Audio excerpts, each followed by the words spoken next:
Hello everyone, welcome back to my channel. চলে এলাম একটা নতুন সুন্দর দিনের ব্লগ নিয়ে। আজকে শান্তিনিকেতন থেকে আমরা রওনা দিলাম শিলিগুড়ি আমাদের বাড়ির উদ্দেশ্যে। অনেক দিন এখানে কাটানোর ফলে এখানকার লোকজনদের সাথে জিদানের আলাপ পরিচয় হয়ে গেছিল এবং ওরা ওকে ভীষণ ভালোবাসতো। আসার সময় ওদের গাড়িতে আমাদেরকে স্টেশনে পৌঁছে দেবে এবং তারপর আমরা ট্রেন ধরে চলে যাব সোজা শিলিগুড়ি। তো চলো আর দেরি না করে আজকের ভিডিওটা শুরু করা যাক। সকালে উঠে এত তাড়াহুড়ো ছিল যে আমি রেডিও হতে পারিনি, জাস্ট চুড়িদারটা পরেছি এবং চুলও আঁচড়াইনি ইভেন। বেরিয়ে পড়তে হয়েছে কারণ ট্রেনের সময় হয়ে গেছে। যতই যাই হোক, ট্রেন তো মিস করা যাবে না। তো আর দেরি না করে আমি ঝটপট রেডি হয়ে বেরিয়ে পড়লাম। এখন বাজে সকাল 10:30। 11টায় রয়েছে আমাদের ট্রেন বোলপুর স্টেশন থেকে এনজেপি অবধি। সকালে উঠেই আগে জিদানকে পেট ভরিয়ে খাইয়ে নিয়েছিলাম এবং তারপরেও আমরা বেশ মোটা ব্রেকফাস্ট করে এসছি, যাতে কিছুক্ষণ আমরা ট্রেনে না খেয়েও থাকতে পারি। কারণ যতটা সম্ভব চেষ্টা করব ট্রেনের খাবার স্কিপ করার। আমি কোনো খাবার ক্যারি করছি না, যেহেতু আমার হাতে এখানে কিছু ছিল না এবং এই ট্রেনে খাবার অর্ডার করা যাবে না, ট্রেন থেকেই কিনে খেতে হবে। তো ভালো কিছু অপশন পেলে ডেফিনেটলি কিনে খাবো, লাঞ্চ টাইমটা তো আর স্কিপ করা যায় না, এটা ভেবেই বেরিয়েছি। এবং হাতে কিছু শুকনো খাবার নিয়েছি। মেনলি জিদানের খাবারগুলো আমাকে ক্যারি করতে হয়েছে, সেই জন্য আমি আমাদের খাবারের দিকে অতটাও কনসিয়াস নই। আমরা যা কিছু হোক খেয়ে নিতে পারবো কিনে, কিন্তু জিদানের তো সেটা চলবে না। তো জিদানের খাবার আমি গুছিয়ে নিয়ে নিয়েছি। এই দেখো, এখন ট্রেনে উঠে গেছি এবং ট্রেন ছেড়ে দিয়েছে। ৮ ঘন্টা হয়ে গেছে প্রায় এখন ট্রেন ছেড়েছে।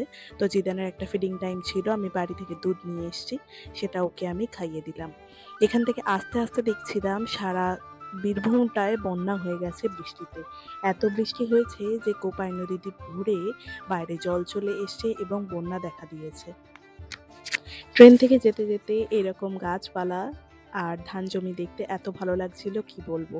কারণ এই সময় ধান বসানোর সময় ধান আর কি রোপণ করা হচ্ছিল, সেইগুলো দেখতে দেখতে আমরা অনেকটাই এগিয়ে এসেছি। এবং দেখো, জিদান তার গাড়ি ফাড়ি বের করে খেলাধুলা শুরু করে দিয়েছে ট্রেনের মধ্যে।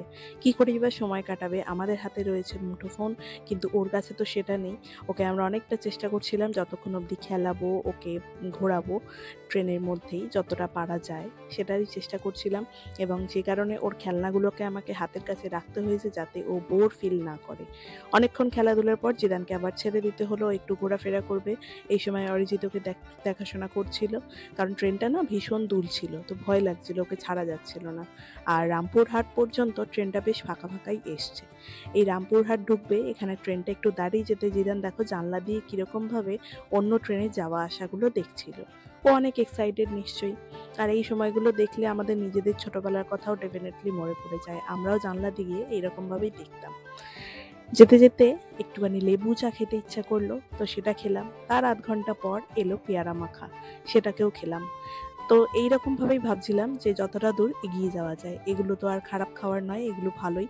চিনি ছাড়া আমি লেবু চা খেলাম আর এরপরে খেলাম একটু পেয়ারা মাখা। আবারও কিছু দূর এগিয়ে চলে এসেছি, প্রায় অনেকটা। এখন ঢুকছি আমরা ফারাক্কা। দেখো, এখন যে ভিডিওটা দেখতে পাচ্ছ সেটা হচ্ছে ফারাক্কা তাপবিদ্যুৎ কেন্দ্র, থার্মাল পাওয়ার স্টেশন যাকে বলে। তো এত সুন্দর লাগছিল দেখতে দূর থেকে, অনেকটাই দূর কিন্তু এখান থেকে দেখা যাচ্ছে, আর অনেক ধোঁয়া উঠছিল। এগুলো আমরা ছোটবেলায় বইতে পড়েছি, চোখের সামনে দেখতে পেয়ে খুবই ভালো লাগছিল। আগে কোথাও গেলে সেখান থেকে ফিরতে ভীষণ মন খারাপ করতো, কিন্তু এখন যত বড় হচ্ছি ধীরে ধীরে বুঝতে শিখে গেছি জীবনে কোনো কিছুই পার্মানেন্ট নয়, সব কিছুই একটা টেম্পোরারি ফেজে থাকে। তো কোনো কিছুর জন্য আমরা দুঃখিত হব বা কষ্ট পাবো, এটা হলে হবে না। আমাদেরকে সবসময় এগিয়ে যেতে হবে এবং নতুন কিছু সবসময় গ্রহণ করার মতন মানসিকতা তৈরি রাখতে হবে। তো এভাবেই আমি পুরোনো দিন যখন ওখানে ছিলাম তার একটা ডেফিনেটলি মায়া ছিল। আবার যখন ফেরত আসছি তখন খারাপ লাগছে যে একটু রেস্টের মধ্যে ছিলাম, ইস যদি এরকম থাকতাম। কিন্তু আবার সেটাও যে সবসময় ভালো লাগবে তা নয়। কাজের মধ্যে নিজেকে ব্যস্ত রাখার মধ্যে আলাদাই একটা অনুভূতি রয়েছে। আর নিজের কাজ গুছিয়ে করা, নিজেকে মেনটেন রাখা, তার সাথে ফ্যামিলির টেক কেয়ার করা, এটা হচ্ছে আমার ওয়ে অফ লাভ। আমি মেড চাইলেই রাখতে পারি বা একটা কুক রাখতেই পারি, কিন্তু আমি আমার ফ্যামিলিকে আগলে রাখতে চাই, যে কারণে আমি এই ধরনের কাজগুলোর সাথে সবসময় নিজেকে বিজি রাখি। যেহেতু আমি এই সময় ওয়ার্কিং নই, আমি স্কুল জয়েন করিনি এখনও। তো ব্যস্ত কিভাবে রাখতে হয় সেটা ঘরের মধ্যেই রাখবো, বাইরে জিম করে বা ওয়ার্কআউট করে আলাদা করে পয়সা দিয়ে এফর্ট দিয়ে আমি নিজেকে নিজেকে ব্যস্ত রাখাটা খুব একটা প্রেফার করি না, যে কারণে ঘরের কাজেই ব্যস্ত থাকি। তো বাড়ি ফিরে আমার সেই রুটিনগুলো আবার শুরু হয়ে যাবে। তোমরা কিন্তু চ্যানেলে চোখ রাখবে, অনেক কিছু ভিডিওতে দেখতে পাবে। এখন আমরা রয়েছি ফারাক্কা ড্যামের ওপরে, দেখো জল কতটা উপরে চলে এসছে। যাওয়ার সময় আমার ভিডিওতে তোমরা হয়তো দেখেছো এতটা জল কিন্তু ছিল না, যেহেতু প্রচণ্ড বৃষ্টি হয়েছে ওয়েস্ট বেঙ্গলে, জল অনেকটা উপরের দিকে উঠে এসছে। জিদান ও ফারাক্কা ব্যারেজটা ধীরে ধীরে যেহেতু ক্রস করছিল অনেকক্ষণ ধরে ট্রেনটা, ওটাও দেখছিল। ফারাক্কা ক্রস করার পরে এরপরে মালদাতে ট্রেন দাঁড়াবে এবং জিদানের আগেই আমরা আজকে লাঞ্চ করব, কারণ জিদান অনেকগুলো মিল নিয়েছে ব্যাক টু ব্যাক। ওকে এখন আর কিছু আমি খাওয়াতে পারবো না, ওকে একটু গ্যাপ দিতে হবে। তো আমি আর অরিজিৎ ঠিক করলাম যে মালদা ঢুকলে আমরা ভালো কিছু খাবার পেলে আমরা লাঞ্চ করে নেব, কারণ আমাদের ভীষণ খিদেও পাচ্ছিল, অনেকটা রাস্তা তো যেতে হবে।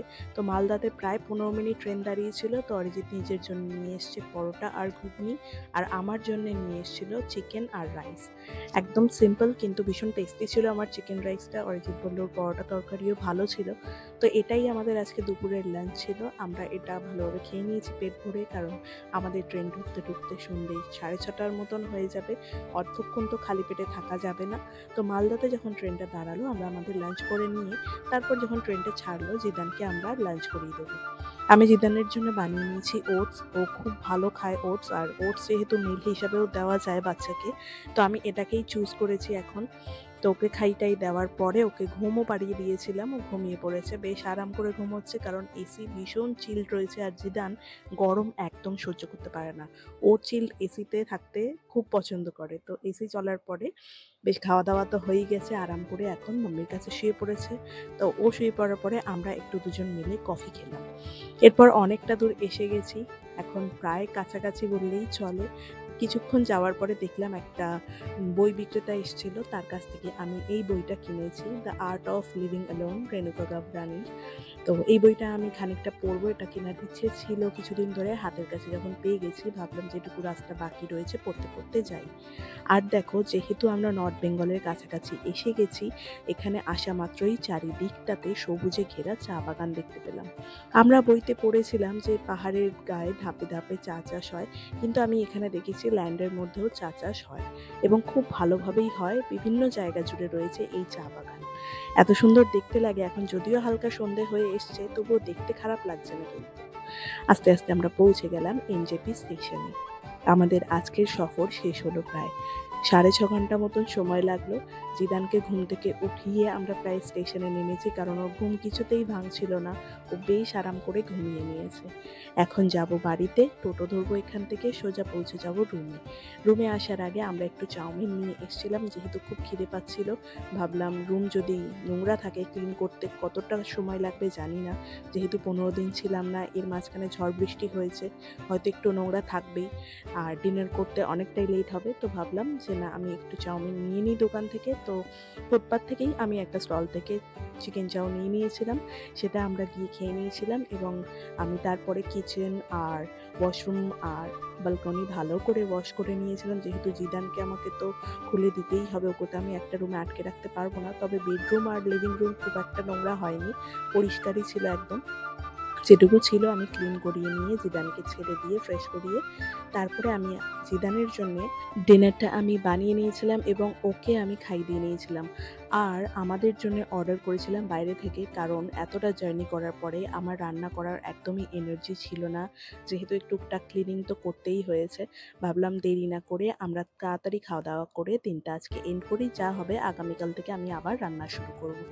তো আজকে আমাদের সফরটা এরকমই কাটলো। তোমরা কেমন কাটালে প্লিজ কমেন্টে জানিও, আর দেখা হবে আগামীকাল নতুন ভিডিওতে। বাই।